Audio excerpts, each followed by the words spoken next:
Grow, Sell, and Retire is the podcast for the lazy overachiever. BD Dalton, author of The Assisted Purchase, True Gravity, and Grow, Sell, and Retire, is here to give his 25 years of secrets, tips, and assistance to take your business to the next level. This podcast is for anyone who wants to sell more, work less, and make better business. Now, here's your host, BD, with today's GSR Podcast. Hey everybody, BD Dalton here, Growth, Sell, and Retire podcast, giving you some secrets for the lazy overachiever. Today, I'm joined by Richard Blank. We're going to talk about lots and lots of things around sales, international travel, having fun, and even talk a little bit about pinball. So, Rich, welcome to the show. Richard, I'll say, because we talked about that ahead of time. Richard, welcome to the show. BD, so happy to be here. Love your show. Your audience is great. And I think I'm going to be able to share some gems today to be able to help grow their business. Awesome. So this is an international podcast. I think I've had about 35 different countries. Where are you talking to me from today? I am in beautiful Central America in a country, Costa Rica. Costa Rica. Awesome. Central America. It's beautiful here, tropical weather. And the cost of living and the people are great. There's an expression here, Pura Vida, which means pure life. And so I've decided for the last 23 years of my life to live here, marry a local girl, princess of my dreams, start a business here, and build a life here. So it's a story of twists and turns that does have a very happy ending. Awesome. We also had some background that we didn't even know about until we researched it. But you spent some time in Spain. I spent some time in Spain. So tell me a little bit about your escapades. What took you to Spain and running around the world? Excellent. Well, when I was back in Northeast Philadelphia at the proud Abington High School, I graduated and decided to become a Spanish major. I did not fall into the pressures of career expectations of, let's say, medicine, law, engineering. I didn't have the grades, nor the maturity or the structure. So I followed my passion. And I believed that if I were bilingual, it'd make me marketable. At least me, out of all my friends, could speak Spanish. And so at Arizona, I interned for Telemundo for a couple of years. But my junior year, from 93 to 94, I spent in Spain. And I did not come back to the United States during Christmas break. That's another story and podcast altogether. I went as far as Prague, as far south as the Pink Palace in Corfu, north of Amsterdam and Copenhagen, and as far west as Tangier. But besides those travels, I lived in El Puerto de Santa Maria, which was Cadiz. I spent some time in Madrid, and then I finished in Sevilla, the University of Sevilla. That was the best year of my entire life. Sevilla is a beautiful town. Sevilla is a beautiful town. Crazy, crazy times when you're there for ferias and everything else. BD, here's the thing. When you're 21, the parties are there all day, every day. And I was one of the few cats that would wake up early or take that extra couple hours to go visit some ruins, to go see a museum, to really enrich myself with some history. So instead of being forced to do it on a Sunday with your dad when you want to go play baseball or something, this was for me. And I really felt like I was shedding a skin and becoming born again. The world did not just revolve around the United States. So it really opened my mind to essence and about experience. So to answer your question, my good friend, in a roundabout way, how did I get here with international travel? When you get that bug, you just want to keep doing it. But as long as you get positive reinforcement, you are able to continue to do it because obviously you're doing something right. That's awesome. So now tell me, now you ended up in Costa Rica. You've got a massive call center business, but you also talk to people about language and linguistics and sales and expanding the vocabulary so that they can be more engaging. So tell me a little bit about how you got into that. Well, it's very simple. When I first came here in August of 2000, I worked at my friend's center for 4 years, but not at sea level. So interesting enough, it was almost my graduate school. Learn the business from the inside out, multiple departments, and also English second language individuals being onboarded, concentrating, converting, and producing. And I also got to hear the gripes and the good and the bad and the happy and the sad. So I kind of really learned exactly what makes people tick. And so in my mid-30s, I had the capital, the maturity, and the impulse control to throw my hat in the ring. But instead of competing with the likes of Amazon and the larger centers of the tens of thousands with deep pockets and all the bells and whistles. I went old school, BD. I figured if you know somebody's name and you extend empathy, I take it a step further. I have a game room so we can play pinball and air hockey together.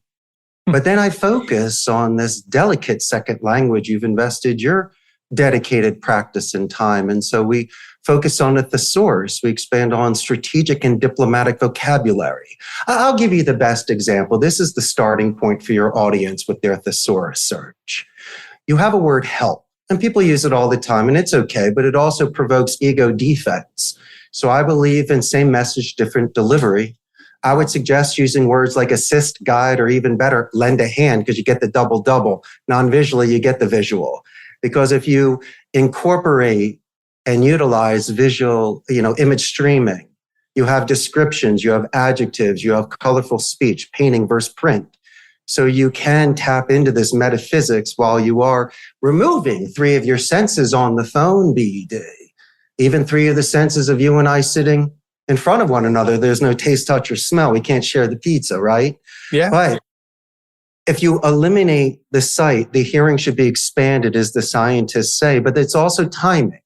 A lot of your audience is future or past. You really should be in the now and be the genius, the spontaneous artist like a Robin Williams that will use exactly what was in the environment to incorporate in his environment, almost like James Bond grabbing something on the side that he didn't bring with himself to save the day and to protect himself. And so you really need to look around. Ferris Bueller had the best quote about looking around because life moves pretty fast. And so I believe in checkpoints and 30-second to 2-minute intervals, and there is turn taking, there is listening and readjustments, BD.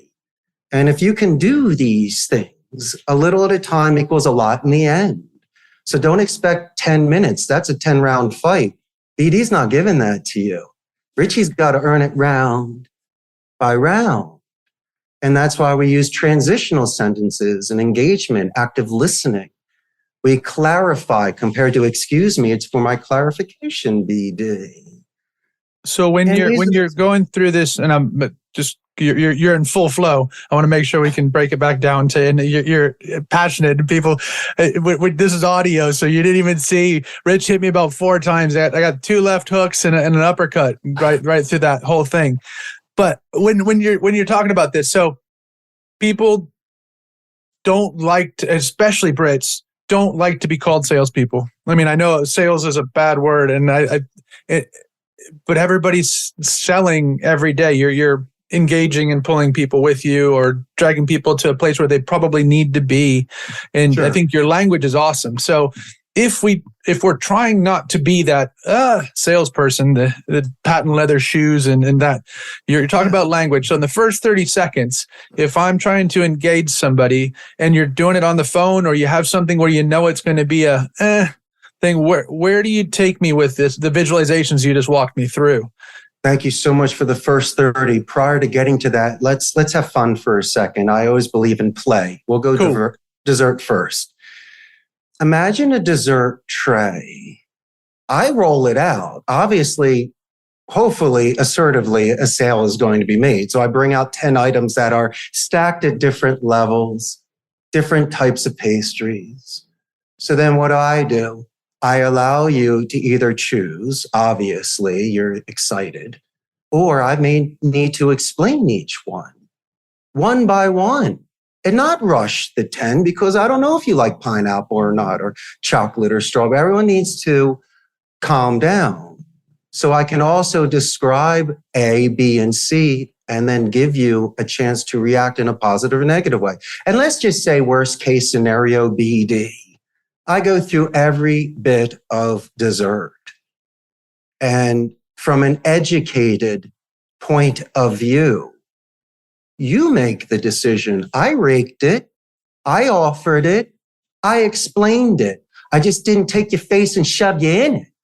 That's what people do. No shoving faces, no twisting arms or forcing hands. But if they allow you to go the distance and literally explain the top of that cake to the bottom of the cake and everything in the middle with a smile and presentation, as they used to do on The Price is Right, like Kathleen Bradley did, then I believe all means, then take your chances. And it's your fault that you didn't present it good enough. Or by deduction, you realize the guy just doesn't like strawberries. Move on. And so my belief is it's your decision. And so if you think that's selling, then don't eat my dessert. But you're sitting there looking at it. Don't hold me back if I say BD. You look like you enjoy strawberries. Or don't blame me if I'm smiling or I'm trying to enjoy my job. What do you want me to do? Come out pissed? Start cursing? Or say it all looks terrible? I mean, what do you expect from me? Why are you so jaded? And why did Hollywood make these people look like buffoons? A lot of people earn a living by offering their goods. You, my friend, you offer your podcast for listeners. I listened to it. I did it gratis. And it inspired me so much that I wrote you. And there was no money exchange. It was just time. So I think that people need to readjust their masses. I think if they're forcing a sale, they'll smell it. But I think if you're willing to have a romantic death and be the tarot fool card, and potentially while sniffing a rose, looking at the sun, walking off a cliff, then I think your presentations will be so separate from others because it'll be more authentic. They'll be raw. You'll really be in the moment. And don't be surprised, like myself, that you're not sitting on a company that's been in business for 15 years. I mean, the stars were aligned and I work hard for this. I don't have that sort of Harvard degree that people might expect. I did it through old school by knowing your name and walking the rows. And you see my passion right now. Imagine if we sat next to one another, BD, and you got off one of the greatest phone calls ever. You don't think I'll be the first guy giving you $5 and buying you pizza at lunch? It'd be awesome. So so going, like, rewinding that bit, it's, do you believe in what you're bringing to the market? I mean, if you've got the 10 best desserts, I think if somebody thinks that they're a salesperson and whatever we want to call it now is not a solution provider, and then you're trying to, so do you think that part of that mental thing is they're just, I don't want to be the salesperson, I want to be the product provider, but I don't know how to get the dance started, or I don't know how to continue the dance? Ethically, someone has to feel comfortable making a call. That's why I don't do sports books, casinos, stocks, pharmacies, or sweepstakes. It is a strict Catholic country. I have to ensure people can go home and tell their parents what they do for a living. Yes. So don't blame the center, blame the agent that accepts the bad account. Because if nobody accepted, there's no friends at a Chuck E. Cheese birthday party and they go out of business. Yep. So that's number one. Number two, like, give my call center an example. I can do outbound sales. I can do outbound lead generation, appointment setting. I can do inbound customer support. I can do back office non-voice support. We can do IT support. We can do web design. So in essence, it's really about a service. The dessert tray is really your taste. Why do you think that there's so many flavors for ice cream once again? And why are there so many different colors of cars? And you might dislike a taste of music, but somebody loves it. And so for me, it's very humbling. Not everybody loved the A-Team and Remington Steele. Those are some of my favorite shows back in the day, but some people don't even remember them. So you need to respect other people's tastes. And so for me, as long as it's ethically with good intentions and good faith, I will try to represent it in the best light. And that is my decision. Now, if somebody says, listen, I just ate a huge dinner, I want a little something for dessert, I'm not going to stack and pack you with a big cake. You might go with a little slice of something or something nice. And so, I mean, when waiters give suggestions, that's real. It's almost like when people step out of the screen and they become real people during interviews. You kind of want to see if somebody is real and if they're just not rehearsed. And so I'd like to know suggestions of the kitchen and of my call center and giving metrics and things like that.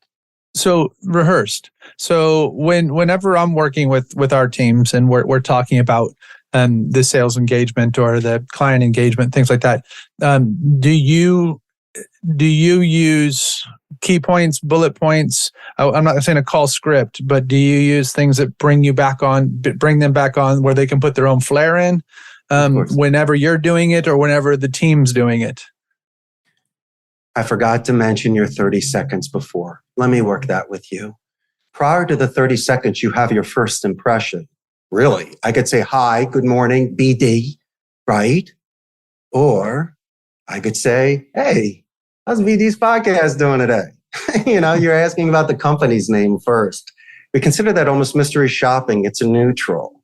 Mm-hmm. And the person that might be a filter or gatekeeper, if someone is called there 1,000 times and knows the gatekeeper compared to a first timer, you feel comfortable walking in the door. Mm-hmm. And so really it's just a tone of confidence. Am I lying? No, I'm just saying the name of your company better than the person that answered the phone did. Mm-hmm. So if you want to talk about phone Olympics, I just beat you. So then they ask who I am. And that's usually when we use, well, your audience can't see it, but it's a buffer boomerang technique. It's a readjustment of a tone. We like to do name drops. We like to repeat your question, let you know it's a great question, and then we send it back in a positive way. Mm-hmm. Your name, your company's name, what do you offer? So if someone says, what's your name? Richard Blank. What's the name of your company? Costa Rica's call center. What are we in third grade? Get yelled at by Mr. Jackson during recess? I mean, go on. And so I think the most important thing is to readjust their tone, because it's not their fault, BD, but people are black and blue from stiff. Mm-hmm. They're black and blue on sirs and checking off boxes and asking qualifying questions so they don't get fired that day, so they can turn into their supervisor named Billy 10 potential leads that don't even remember the call.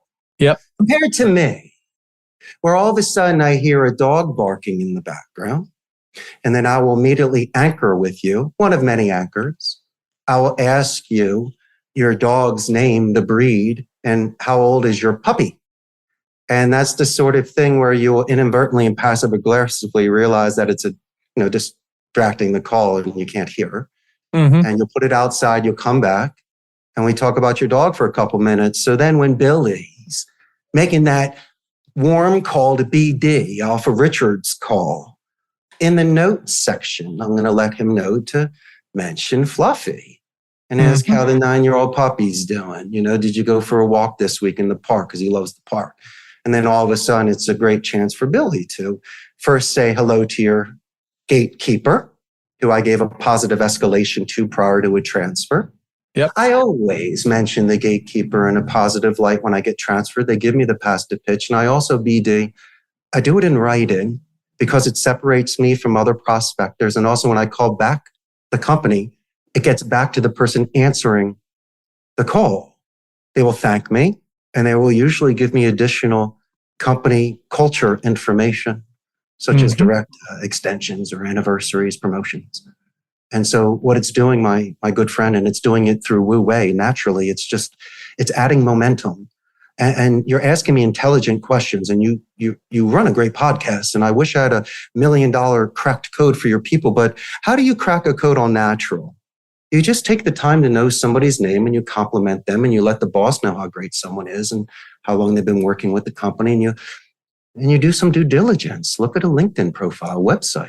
Look at their photographs and their loading docks and their second locations. And if BD, if you called me and you talked about my neon lights, Art Deco building, pinball machines, and jukeboxes, I would give you 5 minutes. Yours to lose. You can do whatever you want. It's romper room. Yep. As long as you don't twist my arm. And it's just the fact that you took a little time to custom make an email, to custom make a voicemail, to let them know that they're just not a sir in the 44th call of that day. You're taking each call at a time. And so when you slow down, you don't make 100 calls a day, you make 84, but your talk time goes more, your conversions go more. And then you don't need to give your manager excuses on why you're not producing.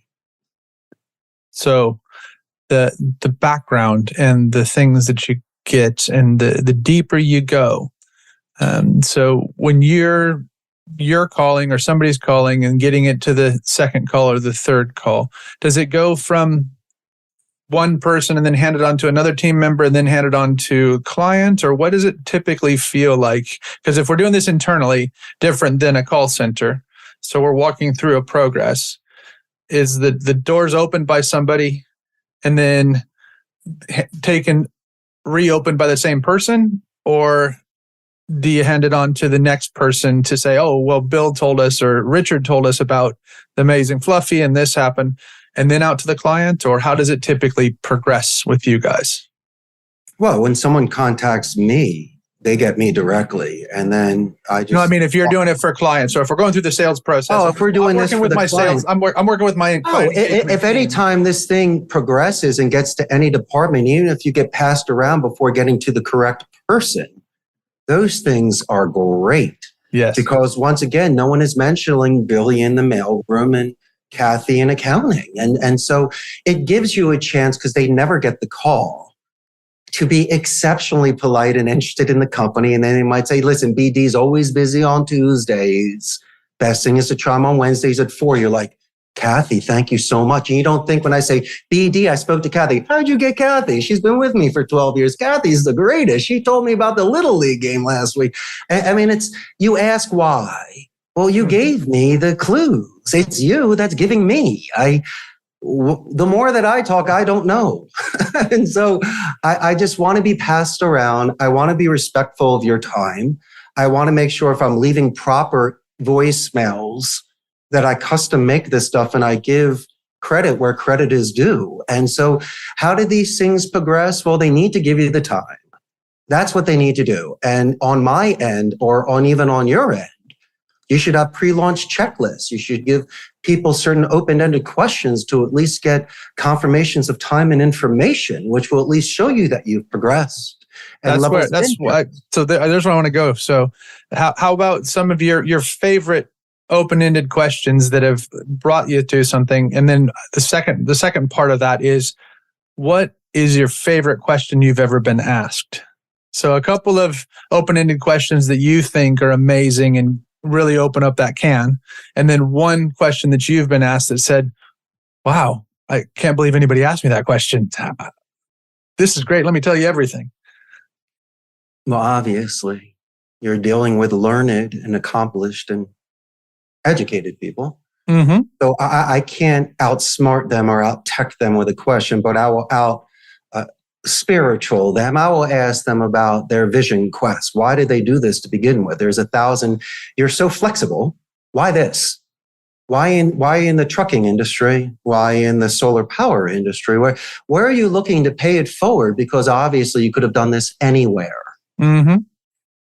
That's a great open-ended compliment and successful and great stuff. Because I would like someone to ask me that question. I did it because I loved languages, and then languages could be everywhere and anywhere. It's flexible. So I don't know, but it also gauges the person's ability to have depth with me. Yep. Because character is judged during chaos. And if this individual can't zig and zag and open up with me, what happens if there's a situation and I need to make that phone call with a solution? I don't need some guy yelling at me or insulting me or doing some sort of low blows or something. I don't need people writing in red, and I don't need overzealous supervisors cursing or insulting the people here that may have a different company culture. And so there's a lot of engagements to see. Since I am in Central America with an English second language culture, does it work with what they're looking to do? Because by default, I've had to reject more campaigns than accept, either because of language capacity, 24-hour support, maybe the rates that they get offshore in India and the Philippines. No one could work for that here with their benefits. Yes. And so as much as they want to do business with me, I'm letting them know it's just not possible. And as much as I offer it, no one's going to take it. And if they do take it, you're going to lose them. And so who wants that sort of relationship? And so being forthright sometimes, and a lot of it, BD, has to do with maturity. Being that individual, not a naysayer. You could do it strategically. You could let them know how I'm able to do this with this to make sense to them. Mm-hmm. And but it's disappointing because people have certain expectations. They think that if you just hire 10 people and give me a subpar script and a really bad list, that these people can make them $100,000 that month. I mean, come on, man. These are your soldiers. You got to give them arrows. I mean, this is ridiculous. At least arrows, if not bullets. It's like, come on, guys. So BD, let me ask you a question, my main man. Your best friend at the dance always gave you some gum, fixed your hair, and fixed your tie. That's your best friend. and they let you know how to be cool and smooth. And when I'm dealing with the people here, I let them know not what's in the kitchen, but I'm just letting them know preventative measures, things that may come up and what we should do about them. Simple things that can easily be resolved. I just want to gauge to see how we would work together like Lennon and McCartney. Does it work, BD? That's where I think the best relationships are, when there's a natural fit. Mm-hmm. And so when you're looking at bringing people in and team members, what are your three main culture points that you're looking for in your culture, in your team members that come in and are working for you? Number one, and I have to do this, it's English proficiency. It needs to be at least 85%. Now, I'm willing to take an accent with great grammar and vocabulary. I see that as a beauty mark. Look at Ricardo Montalban on Fantasy Island. He was the Superman. And so I'm really looking for somebody that has something different, because I see exactly what they write on their resumes, and it's enough for them to be qualified, obviously, but it's also the same. And these projections of growth and supervision and company loyalty, fidelity, you name it. Well, that's great. I don't even know you. So why don't we do this, BD? But thank you. Turn your paper over, and why don't you write me 3 paragraphs of a coming of age moment? I want to know when you beat up a bully, or when you saved a kitten out of a tree, or if you did both in one day. I want to know. Why? Because when you're on the phone with a gentleman like BD, who's at the top of his game, he might ask you, before giving you a $100,000 contract, hey, Rich, why don't you tell me a coming of age moment before I really do business with you? Tell me who you are really, man. Tell me about your passion of life. Tell me what you did to get back up or move forward. And so I see things and I read things, but then I really see something. And to answer your question, my good friend, as long as they're willing to disclose without prying, and they're willing to make themselves vulnerable in order to be powerful, then by all means, I see a squire to a knight, someone that's a definite long-term player with excellent habits, not bad habits, people we can mold. Yeah. And so I've been in this game long enough to see the song and the dance, and the mercenary sounds great and they're great on the phone, but they don't last long. It's the individuals that gives you roots. And the ones that, as I mentioned before, break bread with you, play the games, are capable of being coached. Those are the phenomenal individuals that have been able to sustain this business for so long. That is awesome. That is really good. And what are you listening to or reading right now that keeps you excited, happy, engaged? Obviously, when you're not at home with your amazing princess, or when you are and you're relaxing. So what are you reading or listening to? Man, that's a tough thing. Well, reading is a chore. So I do a lot of audio books. Cool. What are you listening to then? Well, I'm all over the place. I mean, I'll go from, certain Greek mythology to, murder, mystery, and mayhem. Well, isn't that the same thing? Greek mythology is murder, mystery, and mayhem, isn't it? But I like people's biographies. I like knowing when they had their 80 years. And I like knowing when people took long shots. But I want to know the truth. I don't want to know that someone was born into it and had started on third base. I think that's cool too, as long as they present it.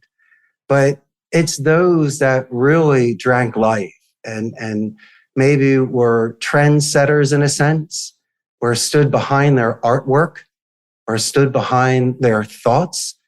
If I did or did not agree with it, the fact that someone put their shoulders back, chin out, and chest up and really was living for something is a beautiful thing. And what's cool, we grew up where tattoos were for sailors and Popeye and stuff like that.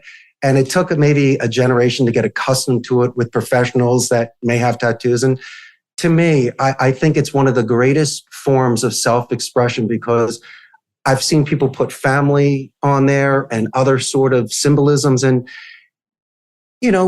I believe that people should live and let live. And if this is something that gives them like a lucky stone or coin to rub, but they needed it on their body to remind them to be positive, I think it's great. And I think if somebody has their hair a certain way, piercings a certain way, dresses a way, any sort of expression to me in this crazy world of circles, I think it's phenomenal.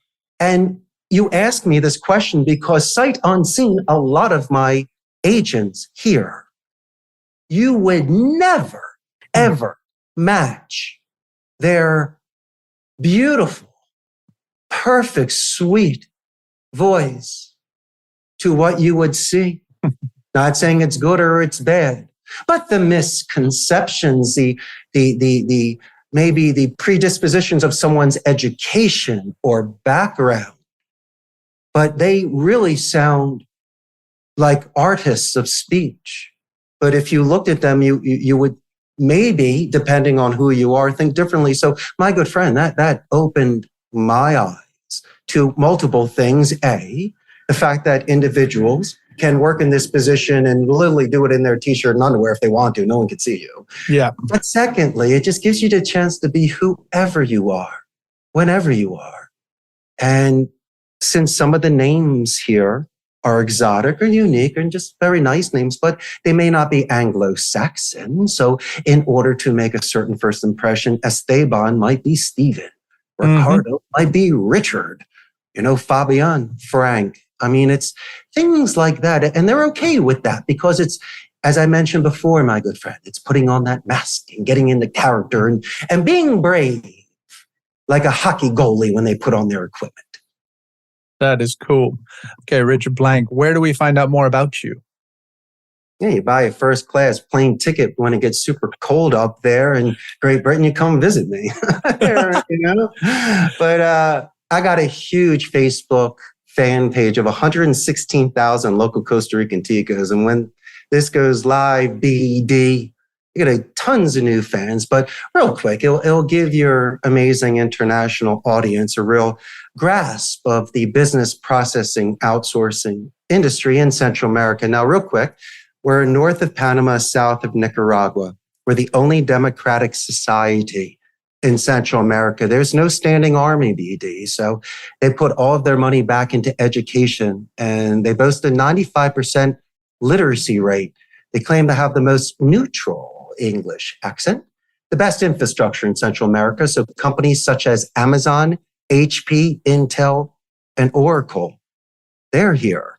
We're known for medical tourism, ecotourism, and if you're a fan of surfing, we have some of the best surfing beaches in the world, Hermosa, Malpais, and they filmed a couple movies here, The Endless Summer and Surf School. So it's good stuff. But I moved here to not lose myself or find myself. I was given a 1 in a million opportunity. And your audience has to know that sometimes you have to get past your parents' guilt. You may need to be selfish and think of living your life instead of the lives of others. Do your due diligence, dip your toe in, test things prior to doing 100%, like I do with languages. And if you take these long shots, you might live a life. And I don't know, BD, I always wanted to leave a castle to slay a dragon and save a princess. Isn't that what we always wanted to do? And I had that opportunity. And at 27, I made that decision. At 18, I made that decision to learn the Spanish. And so a lot of it was thanking my younger self for being true to myself and also forgiving myself. Because as a little boy, I might have taken a candy bar from the store at 5 years old. At a 50-year-old man, I would go back, put a 5 spot on the counter, look at the owner and just say, we're good, and walk out. And the guy wouldn't even know who I am. But you change, you grow up. And I think that's okay. And as long as you can accept all the stages of life you are in and your audience can't see our beautiful bald heads that we have. No, there's no hair. There's no hair at this dance. There's definitely no hair at this dance. If you ain't bald, you ain't getting in. That's right. That's true. Richard, it's been amazing to chat with you. And love life and go on shows like BD and don't ask for money. Just pay it forward and put wind in his sails and enjoy your time. And if you do things not as a commissioned artist, but just by a free spirit, then I believe that good things will come to you, including riches. And if that's what you're looking for, that's what you get. But eventually one day you're going to get bored of it and you're going to be a millionaire in a mansion by himself. And so you need to really get out there, put your phone down and live more life, BD. Cool. Richard Blank, thank you very much for coming on the Grow, Sell, and Retire podcast. It's been awesome having you on. Gracias un montón, tío. Eso fue un tiempo buenísimo. Pura Vida desde Costa Rica. Gracias. Hasta pronto. Thanks, guys. Grow, Sell, and Retire out. Thanks for joining us on Grow, Sell, and Retire. For more information, tools, or to book one of our team members to work with your team, business, or to speak at your event or conference, visit rockfind.co.uk. If you like the podcast, you'll love one of BD's 3 books, The Assisted Purchase, True Gravity, and the book the podcast is based on, Grow, Sell, and Retire. If you want to work for the rest of your life, that is your business. If you don't, that is ours.